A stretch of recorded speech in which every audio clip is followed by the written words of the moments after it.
Hey guys, welcome to another Guardian Druid Midnight Beta video. I just kind of want to talk about some of the overall changes that we expect to see in Midnight for Guardian Druid and kind of compare them to the War Within, as well as go over a few philosophies that Blizzard seems to be working towards with Guardian Druid in Midnight. After doing a ton of testing and keys on the beta, I've broken down what I believe to be Blizzard's three main goals with Guardian's direction for Midnight. The first being more impactful spellcasts. Every button you press is significantly more impactful in Midnight compared to the War Within. This is amplified by the lower overall CPM that we now have, making each button press count. Secondly, we are moving away from being reliant on Incarn or Berserk. Blizzard has stripped Incarn of a significant portion of its power, especially for Druid of the Claw. While this makes Incarn less impactful, they have made many changes and added a lot of tools that we can use outside of Incarn, making our play much more consistent overall. And lastly, more decision making. The days of macroing Ironfur and smashing your buttons as soon as you hit 40 rage are completely over. With power added back into Maul and new talents based on actual rage management, we have a lot more decision making tools overall in our kit. One of the biggest changes in Midnight is the loss of power in Incarn. Currently, we have lost haste in Incarn, as well as half-cost Ironfurs and half-cost Mauls. What we have lost in this initial power from it, though, we have gained in other places. Our Apex talents, for example, while they proc off Incarn, you have until Incarn comes back off cooldown to actually use them. So this allows you to get your empowered Frenzied Regens for emergency situations, bonus Ironfurs if you need to stack up a bunch really quick, or a couple really strong Mauls, which will not only do a bunch of damage, but will give you some large shielding from Ursoc's Fury. We've also gained a few other talents that will help us outside of Incarn overall. While Dream of Cenarius does exist in the War Within right now, it's kind of sad.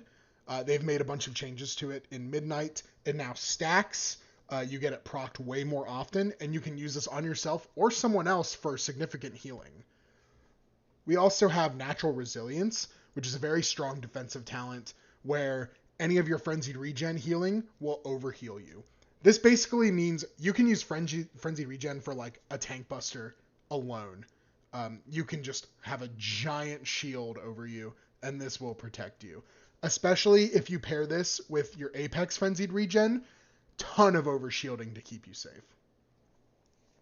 They've also buffed the overall power of Ursoc's Fury. So instead of 25%, we're now up to 40%.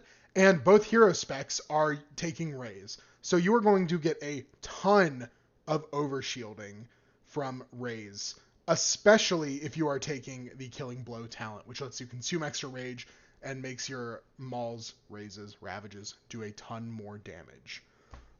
So overall, power lost in Incarn, but a ton of power gained outside of Incarn, which I think is just going to make play way more consistent, way less spiky. So where's all this decision making coming from in Midnight? It mostly stems from two major talents added to the tree, Harnessed Rage and Killing Blow. Harnessed Rage gives us an additional charge on Mangle, but it also doubles the chance of proccing Gore when Maul, Raise, or Ravage are cast at above 80 rage. This brings Gore's chance to reset Mangle from 15% to 30%. In AoE, this becomes even more powerful, as Raise gives a separate chance to proc Gore per target hit, meaning the larger the pack, the higher chance of proccing a free Mangle. Killing Blow allows Maul and Raise to consume an extra 40 rage to deal 150% more damage. This effectively means a Maul casted at 80 rage is worth 2.5 Mauls for the price of just 2. This makes each individual Maul you press very strong, as well as freeing up globals for other buttons without sacrificing damage. However, this also means you need to pay extra attention to your rage bar and the cooldown of your abilities, as a mistimed Maul may leave your rage bar empty and force you to drop Ironfur. As of right now, it feels like Guardian is in a really good spot. It's very rewarding to play, your decisions actually matter, and you're rewarded for actually managing your rage properly. I think this is going to be the best Guardian Druid has ever been, at least feel-wise. Everything else kind of counts on tuning. But right now, I'm in love with the spec. I'm ready to go into Midnight, and I think it's going to be a blast. So Next beta build, I will cover if there are any extra changes. We have a lot of bugged abilities that need fixed right now, and we'll see if there's any other changes they go with. But it feels like they've kind of figured out where they want to finish Guardian. So thanks for watching. Everyone have a good one.